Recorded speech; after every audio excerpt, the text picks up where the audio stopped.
오늘 우리 다 같이 하나님의 말씀을 봉독하겠습니다. 마가복음 14장 3절에서 9절 말씀입니다. 신약성경 79페이지입니다.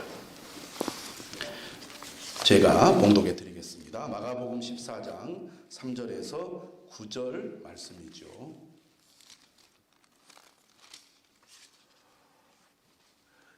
예수께서 베다니 나병 환자 시몬의 집에서 식사하실 때 한 여자가 매우 값진 향유 곧 순전한 나드 한 옥합을 가지고 와서 그 옥합을 깨뜨려 예수의 머리에 부으니 어떤 사람들이 화를 내어 서로 말하되 어찌하여 이 향유를 허비하는가. 이 향유를 300데나리온 이상에 팔아 가난한 자들에게 줄 수 있었겠도다 하며 그 여자를 책망하는지라. 예수께서 이르시되 가만두라. 너희가 어찌하여 그를 괴롭게 하느냐. 그가 내게 좋은 일을 하였느니라. 가난한 자들은 항상 너희와 함께 있으니 아무 때라도 원하는 대로 도울 수 있거니와 나는 너희와 항상 함께 있지 아니하리라. 그는 힘을 다하여 내 몸에 향유를 부어 내 장례를 미리 준비하였느니라. 내가 진실로 너희에게 이르노니 온 천하에 어디서든지 복음이 전파되는 곳에는 이 여자가 행한 일도 말하여 그를 기억하리라 하시니라. 아멘. 자, 저는 지금 사순절을 맞이하여 우리 성도들에게 날마다 말씀을 들으시기 바랍니다 라고 권면을 할 뿐만 아니라 우리 교인들의 카톡에 매일 새벽 말씀을 보내드리고 있습니다. 열심히 들으시고 목사님 잘 들었습니다 이렇게 답장을 주시는 분들도 있고 절대로 답장을 안 주시는 분들도 있습니다. 또 안 듣는 분들도 많이 있는 것 같아요. 처음에는 호기심에 열어보았는데 계속 들으니까 별로 은혜가 안 돼요. 재미도 없어요. 그러니까 그냥 안 듣는 것 같아요. 카톡을 열어만 보고 닫는 분들이 많이 있는 것 같습니다. 말씀만 계속 들으면 은혜가 될 것 같은데 의외로 말씀만 계속 듣는데 은혜가 안 되는 경우, 물론 말씀 자체에 은혜가 없어서 그럴 수도 있습니다. 저 책임이겠죠. 그런데 일반적으로 우리가 은혜를 받으려면 반드시 무엇이 함께 가야 하냐면 기도가 함께 가야 한다는 겁니다. 말씀만 먹으면 어떤 그 느낌을 받을 수 있냐면 반찬 없이 밥을 먹는 것과 같은 그런 느낌을 받을 수가 있습니다. 그래서 몇 번 들어보고 아이고 은혜도 안 되고 재미도 없어요 하고 안 들어버리는 경우들이 있거든요. 그러면 어떻게 해야 됩니까? 밥을 맛있게 먹으려면 반찬을 함께 먹어야 하듯이 우리가 말씀을 통해서 은혜를 계속 누리려면 반드시 기도 생활이 함께 있어야 한다는 겁니다. 그러니까 말씀을 듣고 느낀 바를 하나님 앞에 기도하고 또 믿음으로 결단하고 또 하나님의 은혜를 구하는 그런 기도를 통해서 말씀이 풍성하게 되고 그 말씀이 내 마음의 영적인 양식이 되는 것입니다. 그런 의미에서 저는 우리 성도들이 말씀과 기도를 꼭 병행하시기를 바라고, 또 우리가 기도 생활을 더 잘하려면 이성적인 기도에 머물러서는 안 되고 성령께서 우리의 기도를 도와주셔야 되는데 성령께서 인도하는 기도를 드리려면 내 마음속에 있는 것을 끄집어내야 합니다. 그러려면 우리가 소리를 내어서 정말 탄식하는 가운데 부르짖어 기도하는 것이 꼭 필요하거든요. 우리가 의외로 이게 마치 딱딱한 이 껍질에 쌓여있는 그런 것과 비슷한 존재입니다. 이게 잘 안 깨진다 그 말이에요. 교회를 다니고 말씀을 듣고 심지어 기도를 해도 속 사람이 잘 안 변합니다. 이게 우리의 특징이에요. 이게 깨지려면요 성령님이 우리를 깨뜨려 주셔야 되는데 성령이 우리를 사로잡아서 우리를 변화시키려면 우리가 말씀을 듣고 그 말씀을 의지해서 간절한 기도를 드리는 가운데 성령께서 우리 마음을 변화시켜 주셔야 되는 거거든요. 있거든요. 그렇게 촉진하는 기도가 바로 우리 탄식하는 기도, 부르짖어 하나님 앞에 간구하는 기도라고 할 수가 있겠습니다. 근데 어떤 분들은 저는 기도가 잘 안 돼요, 이런 분들이 있어요. 기도가 안 돼요. 그런 분들이 할 수 있는 좋은 방법은 역시 찬송입니다. 찬송이 기도거든요. 평소에 사람들은 다 음악을 많이 듣고 또 음악을 좋아하잖아요. 그런데 우리가 교회를 다니고 예수님을 믿으면서도 세상 음악은 늘 즐겨해요. 세상 음악은 좋아합니다. 근데 찬송을 잘 안 부르는 분들이 있습니다.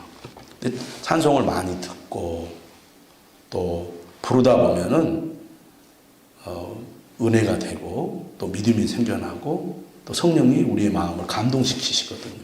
그래서 뭐 계속 연속으로 듣는 것은 처음부터 익숙하지 않겠지만 생각날 때마다 찬양을 들으면서 따라 하시면서 그렇게 하면 좋고요. 특히 이제 말씀을 들을 때 말씀을 듣고 나서 찬송을 하시면 좋습니다. 그러다 보면 하나님이 어느 순간 은혜를 주시거든요. 그렇게 매일 말씀을 듣고 기도하고 찬송하는 가운데 우리 마음속에 말씀의 은혜가 들어가기 시작하고 그 말씀이 우리의 마음을 움직여서 우리의 삶을 변화시키는 것입니다. 오히려 우리가 매일 모일 수 없고 또 매주 이렇게 자유롭게 모일 수 없을 때 오히려 말씀을 가까이 하는 그런 신앙생활이 필요하다고 믿습니다. 벚꽃도 활짝 피고 백꽃도 활짝 피었지만 바이러스의 봄을 빼앗겨 봄을 즐기지 못하고 오히려 우울한 가운데 살아가는 사람들이 많이 있습니다. 그러나 믿는 사람들은 달라야 하지 않겠습니까? 주님이 우리와 함께 계시고 주님이 우리와 동행하시기 때문에 우리는 이런 상황 속에서도 참 마음이 평안합니다. 기쁩니다. 오히려 불안하지 않고 좋습니다. 이렇게 우리가 고백할 수 있어야 되지 않겠습니까? 말씀을 가까이 하고 기도에 힘쓸 때 우리 안에 계신 성령님이 능력을 주시고 기쁨을 주실 줄로 믿습니다. 요즘같이 힘들고 또 피곤하고 지치고 스트레스가 많은 때에 하루하루가 정말 괴로운 분들이 많습니다. 그런데 내 힘으로 이러한 힘든 나날들을 견뎌내고 이겨내려고 하니까 더 힘이 드는 거예요. 믿는 사람들은 어떻게 해야 됩니까? 내 힘으로 할 수 없습니다. 주님만이 나를 변화시키고 이 환경을 새롭게 해 주실 줄로 믿습니다. 이렇게 바짝 우리가 주님 앞에 엎드릴 필요가 있는데 우리가 영적인 힘을 잃어버리면 그렇게 주님 앞에 나가는 것 자체가 어려운 것 같아요. 그래서 정말 힘들어요. 스트레스가 너무 많아가지고 도저히 못 살겠어요. 이런 분들이 그냥 그 환경 속에서 허우적대고 있는데 이럴수록 우리가 말씀을 들으셔야 됩니다. 듣고 기도하고 그 자리에서 주님 도와주세요. 엎드려서 하나님 앞에 도움을 구해야 그 힘든 상황을 이겨낼 뿐만 아니라 하나님께서 힘을 주시면 스트레스도 물리칠 수 있고 육신의 피곤함과 또 지쳐있는 그런 마음까지도 하나님이 물리쳐 주셔서 힘을 낼 수가 있습니다. 사랑하는 여러분, 위로해 주시고 도우시며 힘 주시는 성령님을 의지하시기를 바랍니다. 저는 한 주간 묵상한 말씀 가운데 오늘 본문을 주일 말씀으로 함께 나누고자 합니다. 오늘 본문에 나오는 여인을 한번 보십시오. 베다니 나병 환자 시몬의 집에서 식사하고 있을 때 한 여자가 매우 값진 향유 곧 순전한 나드 한 옥합을 가지고 와서 그 옥합을 깨뜨려 예수님의 머리에 부었습니다. 어떤 사람들이 화를 냅니다. 어찌하여 이 향유를 허비하는가? 이 향유를 300데나리온 이상에 팔아 가난한 자들에게 줄 수 있었겠도다 하면서 그 여자를 책망했습니다. 300데나리온, 1데나리온은 노동자의 1일 하루 품삯입니다. 그러니까 300데나리온이면 연봉에 해당하는 거죠. 엄청난 가치가 있는 향유를 예수님께 완전히 다 쏟아부었습니다. 그러니 예수님의 제자들이 화를 내는 것은 당연할 수 있습니다. 지금 6월절을 앞두고 있어요. 명절에는 더욱 구제하는 일이 중요했거든요. 그러면 이것을 팔아가지고 구제하면 얼마나 좋아요. 그런데 이 속 없는 여자가 그것을 깨뜨려서 다 허비해 버렸으니 화가 난 거지요. 그런데 예수님은 전혀 다른 반응을 보입니다. 가만두어라. 너희가 어찌하여 그를 괴롭게 하느냐? 그가 내게 좋은 일을 하였느니라. 오히려 예수님은 그 여자를 옹호하고 칭찬하고 있습니다. 그러면서 예수님 또 말씀하시죠. 가난한 자들은 항상 너희와 함께 있으니 아무 때라도 원하는 대로 도울 수 있거니와 나는 너희와 항상 함께 있지 아니하리라. 그는 힘을 다하여 내 몸에 향유를 부어 내 장례를 미리 준비하였느니라. 이 여인의 행동이 예수님의 마음에 들고 칭찬을 받았던 것은 예수님의 십자가의 죽음을 빛내는 그런 일을 했기 때문입니다. 사실 이 여인은 자기가 그런 일을 하는 줄도 몰랐어요. 그런데 결과적으로는 예수님의 장례를 미리 준비하는 그런 일을 하게 된 것입니다. 그렇기 때문에 예수님께서 뭐라고 말합니까? 내가 진실로 너희에게 이르노니 온 천하에 어디서든지 복음이 전파되는 곳에는 이 여자가 행한 일도 말하여 그를 기억하리라. 이 여자의 이 귀한 일이 영원토록 계속 사람들의 마음속에 기억이 될 것이다.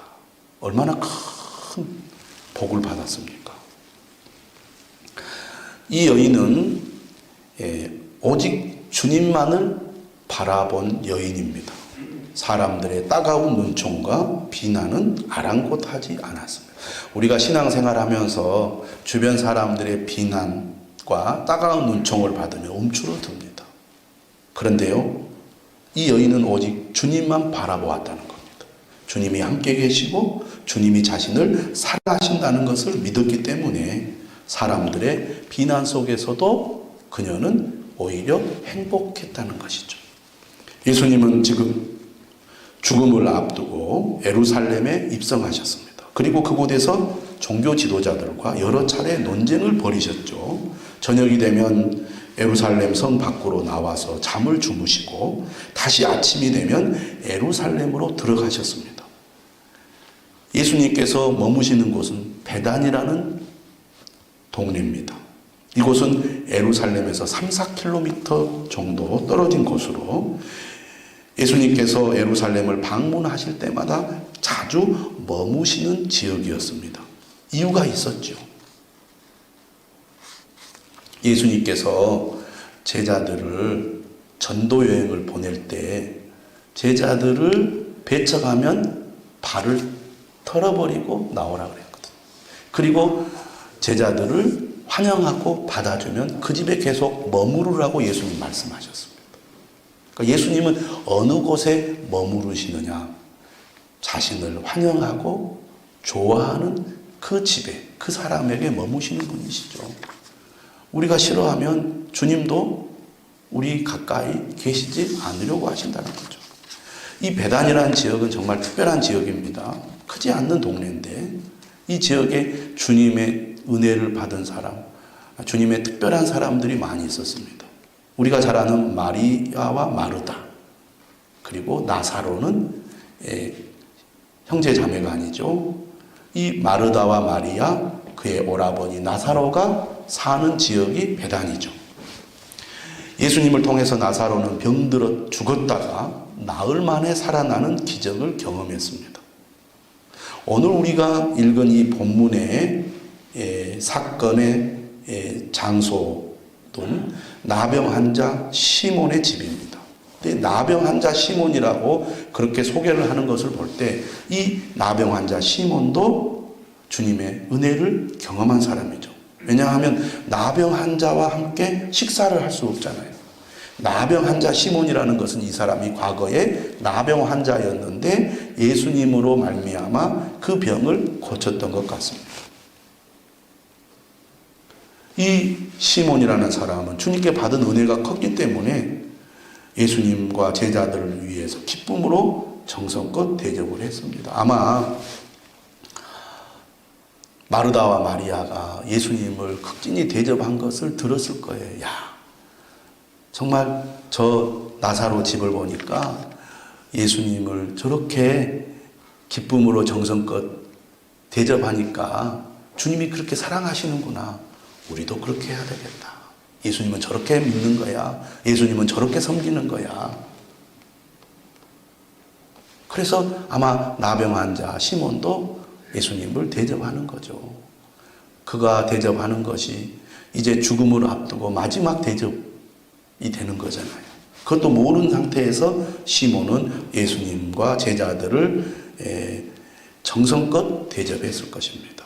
근데 오늘 본문에 나오는 이 한 여인이 누구냐면 요한복음을 보니까 마리아라고 소개를 하고 있습니다. 나사로와 마르다의 동생 마리아가 오늘 본문에 나오는 이 한 여자입니다. 이들은 예수님을 향한 믿음과 사랑이 남달랐습니다. 누가복음 10장 38절에서 42절을 보면 마르다는 예수님이 그의 동네에 방문했을 때 예수님을 자신의 집으로 초대한 사람들입니다. 자원하여. 오늘 내가 여기서 머물러야 되겠는데 오늘 나에게 숙식을 제공할 사람 손들어 보십시오. 이런 게 아니죠. 예수님이 오셔서 소문을 다 들었을 거 아니에요. 예수님이 어떤 분이라는 것을. 그러니까 그냥 달려가서 예수님 우리 집에 오셔야 됩니다. 우리 집이 좋습니다. 제가 정성껏 음식을 대접하고 주무실 수 있도록 할 테니까 우리 집에 오십시오.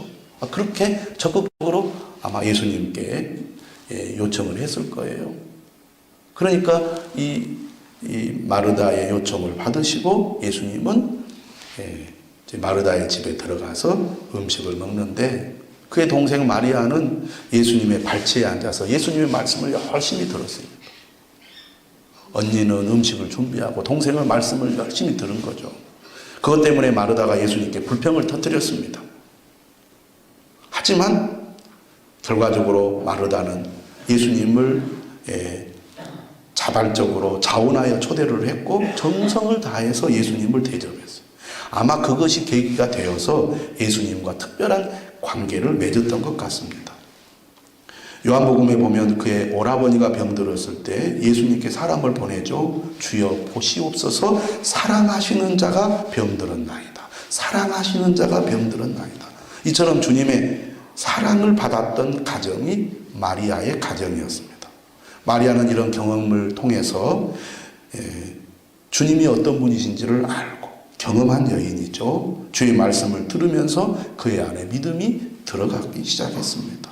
또 죽은 오라버니가 살아나는 기적을 경험하면서 예수님이야말로 우리가 절대로 멀리할 수 없고 포기할 수 없는 정말 귀한 주님이시라는 그런 확신을 가졌을 것입니다.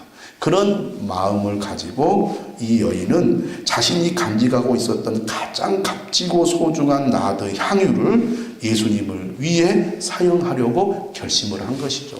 결국 이게 아무리 비싼 가치가 있는 나드 향유라고 해도 가만히 놔두면 결국은 못 쓰고 버리게 됩니다. 그렇죠?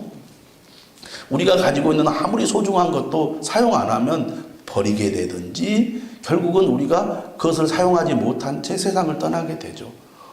언젠가는 또 누군가를 위해서는 사용을 해야 되는데 이 여인은 이 귀한 것, 내가 간직한 가장 소중한 이 나드 향유, 인도산 가장 값진 향유를 예수님을 위해서 사용해야 되겠다라고 결심을 한 겁니다. 주님의 은혜를 받고 사랑을 받으니까 마리아의 마음에도 주님을 향한 사랑이 가득 차게 되었고 그 사랑이 그녀에게 주님을 위해서라면 그 어떤 것도 아깝지 않은 마음을 갖게 했습니다. 사랑하면 아깝지 않습니다. 사랑하면 가장 귀한 것을 주고 싶어 합니다. 그게 사랑이죠. 여러분, 사회의 가장 기본적인 단위는 가정입니다. 가정이 존재함으로써 사회가 구성이 되고 사회가 유지가 되는 거죠. 오늘 우리 사회의 위기는 사실 가정의 위기잖아요. 근데 가정이 오랜 기간 동안 유지가 되고 안정을 가질 수 있는 것은 무엇 때문에 가능합니까? 사랑 때문이죠. 부모의 헌신적인 그 사랑이 없다면 가정은 존재할 수가 없는 거죠. 자녀들이 삐뚤어지고 사회 범죄의 원인이 되는 것은 사실 가정에서 사랑을 제대로 받지 못하기 때문에 일어나는 현상이라고 할 수 있습니다. 사랑을 정말 듬뿍 받으면, 희생적이고 헌신적인 사랑을 받으면 그렇게 엇나갈 수가 없는 것입니다. 그런데 가정의 구성원이 다 이기적인 마음을 가지고 나는 나만 생각해 라고 한다면 가정은 흔들리고 만 것입니다. 그런데 특히 어머니의 사랑은 어떤 사랑입니까? 가장 귀한 것을 주고도 아까워하지 않는 사랑이에요. 나를 위해서는 내가 작은 것을 쓰는 것도 아까워하면서도 자녀를 위해서라면 가장 귀한 것을 주고도 아까워하지 않습니다. 그 사랑이 평생을 가는 것이 부모의 사랑이고 어머니의 사랑이잖아요. 그래서 문제 많은 자식들이 많아도 어머니의 사랑이 그것을 다 덮어버리고 다 감싸 안아버리기 때문에 가정이 유지되는 거예요. 가정이 회사라고 생각을 해보세요. 잘릴 자녀들이 한둘이 아닙니다. 자격 없는 자녀들이 한두 명이 아니에요. 너는 오늘부터 아웃이야. 그럼 가정이 되겠습니까? 헌신적인 사랑, 아까워하지 않는 사랑이 있으니까 가정이 유지되고 그 사랑 속에서 점점 변화되는 거잖아요. 사랑하면 아깝지 않습니다. 사랑하면 가장 귀한 것을 주게 됩니다. 예수님께서도 말씀하셨어요. 마가복음 12장 30절에서 내 마음을 다하고 목숨을 다하고 뜻을 다하고 힘을 다하여 주 너의 하나님을 사랑하라. 이것이 사랑이라는 거예요. 사랑은 마음을 다하고 목숨을 다하고 뜻을 다하고 힘을 다하는 거예요. 주님 그렇게 우리를 사랑하셨습니다. 하나님께서는 우리를 사랑하셔서 외아들 예수님을 보내주셨습니다. 예수님은 우리를 사랑하셔서 자신의 생명을 우리를 위해 다 주셨죠. 우리를 사랑하시기 때문에 가장 귀한 생명을 주면서도 아까워하지 않으셨습니다. 이것이 사랑이죠. 하나님은 사랑하시기 때문에 기쁨으로 우리에게 예수님을 보내셨고, 예수님은 우리를 사랑하시기 때문에 기쁨으로 생명을 바치셨습니다. 사랑하면 가장 귀한 것을 죽어도 아까워하지 않고 오히려 기쁘고 행복해 한다는 겁니다. 주님은 우리에게 그 사랑을 보여주셨고 우리도 그렇게 주님을 사랑하라고 말씀하십니다. 내 마음을 다하고 목숨을 다하고 뜻을 다하고 힘을 다하여 주 너의 하나님을 사랑하라. 우리 이 말씀을 들을 때 어떤 마음이 듭니까? 아이고 부담스러워요. 아이고 이렇게는 못해요.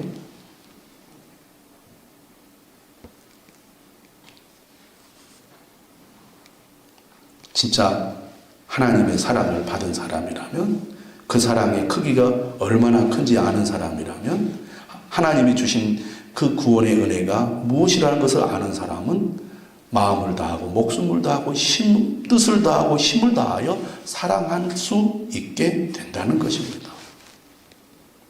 사랑하면 아깝지 않습니다. 사랑하면 다 죽어도 기쁩니다. 사랑을 함으로써 우리는 주님을 더욱더 잘 알게 돼요. 아, 주님이 이렇게 나를 사랑하시는구나, 사랑하셨구나라는 것을 우리가 성경을 많이 읽으면 알게 됩니까? 아니에요. 우리가 사랑을 실천함으로써 그것을 알게 되는 거예요. 자녀들이 커서 결혼해서 자식을 낳아보면 우리 어머니가 나를 위해서 이렇게 고생하시고 희생하시고 사랑하셨구나라는 걸 그때 깨닫는다잖아요. 우리가 사랑할 때, 사랑을 실천할 때 주님의 사랑을 더욱 잘 알게 됩니다. 사랑이 생명을 살려냅니다. 하나님의 사랑으로 우리가 생명을 얻었습니다. 우리도 그 사랑으로 사람을 살리는 거예요. 주님의 구원에 동참하게 된다는 말씀입니다. 사랑은 헌신입니다. 주님께서 우리를 사랑하셔서 헌신하셨습니다. 우리도 주님을 위해 헌신할 때 하나님의 나라가 성장하고 수많은 영혼들이 주님 앞으로 나오게 된다는 것을 믿으시기를 바랍니다. 그러면 우리가 어떻게 마리아와 같은 그런 헌신을 할 수 있을까요?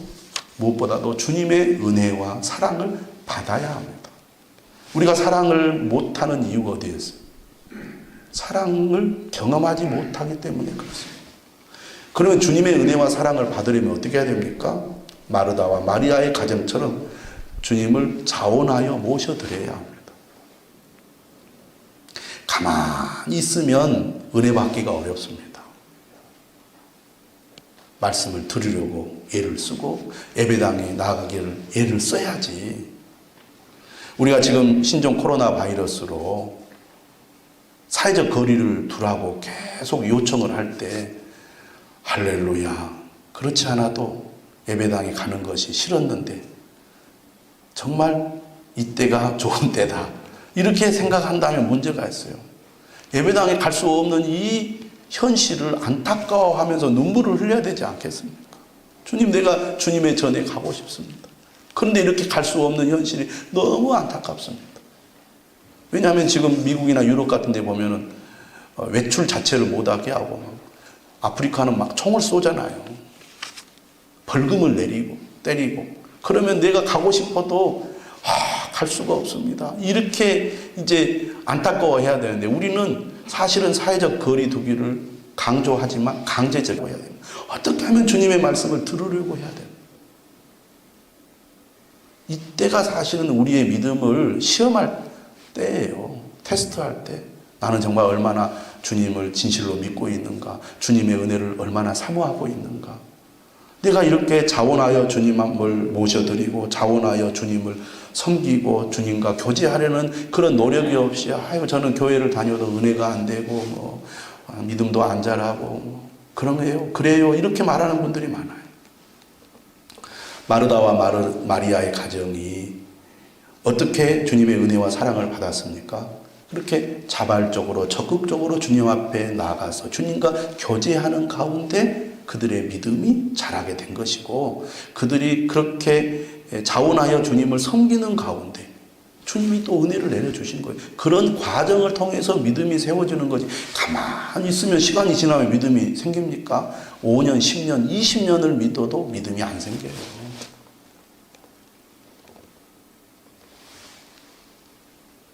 마리아는 옥합을 깨뜨리기 위해서 결단을 했습니다.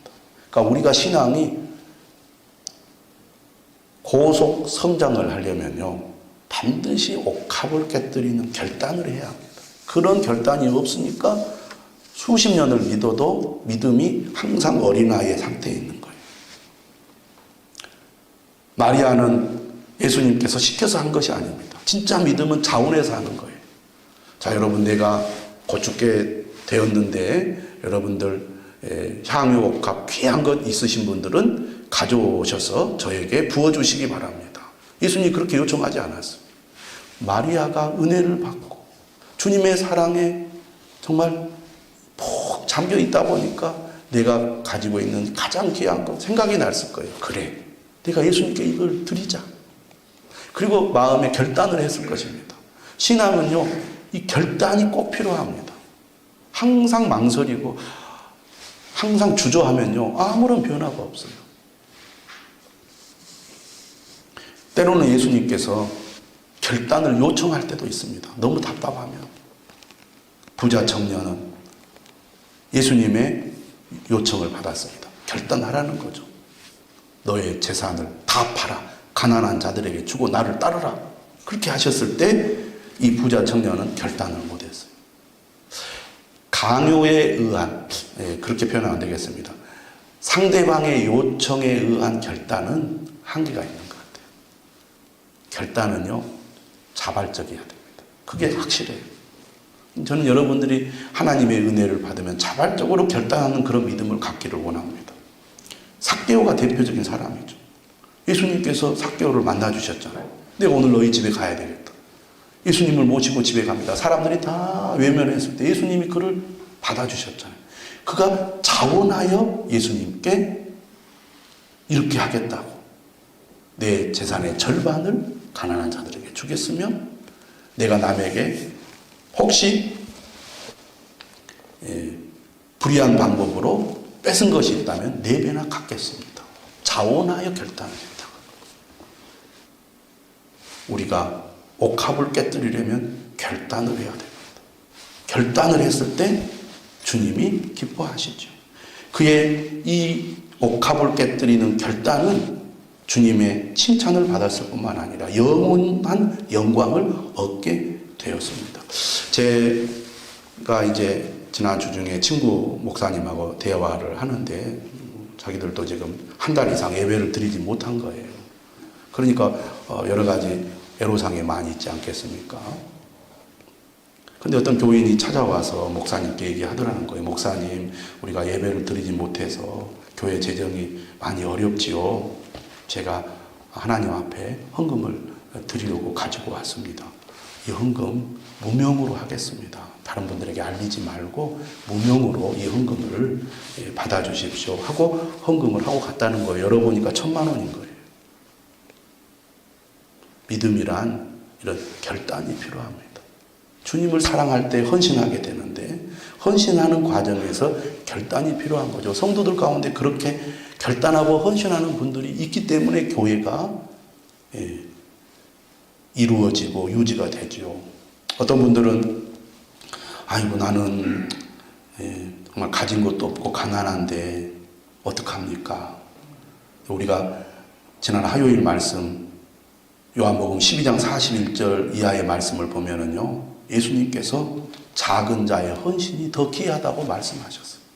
가난한 과부의 2렙돈을 성전에 넣는 것을 보시고 예수님께서 제자들에게 뭐라고 하셨어요? 이 가난한 과부는 헌금함에 넣는 모든 사람보다 많이 넣었도다. 그들은 다 풍족한 중에서 넣었거니와 이 과부는 그 가난한 중에서 자기의 모든 소유 곧 생활비 전부를 넣었느니라. 오히려 부자들이 넣는 헌금보다 가난한 과부의 아주 작은 헌금이지만 생활비 전부를 넣은 이 가난한 과부의 헌금이 가장 많았다고 예수님을 인정을 하셨습니다. 우리는 주님이 어떻게 우리를 보시느냐를 중요하게 여겨야 됩니다. 다른 사람과 비교할 것 없다 그 말이죠. 실제로 교회는 부자들보다는 가난한 사람들의 믿음의 헌신을 통해서 교회가 유지가 됩니다. 오히려 집도 있고 가진 것이 많은 사람들이 하나님 앞에 더 헌신하지 않고요. 정말 어려운 가운데 하루 벌어 하루 사는 그런 교인들이 자원하여 감사함으로 기쁨으로 하나님께 드리는 경우들이 훨씬 많습니다. 그렇기 때문에 우리가 하나님이 은혜 주신다면 옥합을 깨뜨리는 결단을 할 수 있어야 됩니다. 또 오늘 이 마리아는 오직 주님만을 바라보는 여인이었습니다. 제자들이 비난했죠. 요한복음에 보면 이 비난의 당사자가 가룟 유다였습니다. 가룟 유다가 화를 내면서 막 오늘 본문과 같은 말을 한 거죠. 그런데 요한복음은 뭐라고 거기에 해설했냐면 자기가 훔쳐가려고 그런 말을 했다는 거예요. 그리고 이 가룟 유다를 가리켜서 도둑이라고 했습니다. 가룟 유다는 예수님의 제자 중에 회계 담당자였어요. 돈 계산을 잘하고 그런 이해관계에 밝은 사람이죠. 그러다 보니까 예수님을 배반한 거 아닙니까? 자기 계산에 안 맞았다고 말이죠. 오늘 본문을 보면 앞뒤에 예수님을 죽이려는 사람들이 나옵니다. 14장 1절에 보면 대제사장들과 서기관들이 예수님을 흉계로 잡아 죽일 방도를 구하고 있고요. 또 오늘 본문 바로 뒤에 있는 10절에 보면 가룟 유다가 예수님을 넘겨주려고 대제사장들에게 갔습니다. 그 사람들 보면 얼마나 예수님 실망하겠어요. 그런데 예수님은 십자가의 길을 끝까지 갈 수 있었던 것이 그가 구원할 죄인들을 생각하셨기 때문입니다. 또 오늘 본문 이 마리아의 사랑의 헌신을 예수님이 보시고 정말 감동하셨을 거예요. 우리도 신앙생활을 하면서 믿음 없는 사람들 바라보고 흔들릴 필요 없습니다. 주님 바라보시고 오직 믿음의 길 가야 될 줄로 믿습니다. 마리아의 헌신은 예수님의 장례를 준비하는 것이 되었어요. 예수님의 칭찬을 받아 길이 빛났죠. 이 여인의 헌신은 예수님의 십자가의 복음을 위해서 헌신하는 일이 되었습니다. 우리도 마찬가지입니다. 예수님의 십자가의 복음을 위해서 헌신하는 일은 귀한 일입니다. 우리의 헌신도 영원히 빛날 것입니다. 사랑하는 여러분, 마리아와 같은 그러한 믿음, 마리아의 그러한 사랑, 우리 모두 가지시기를 주님의 이름으로 축원합니다.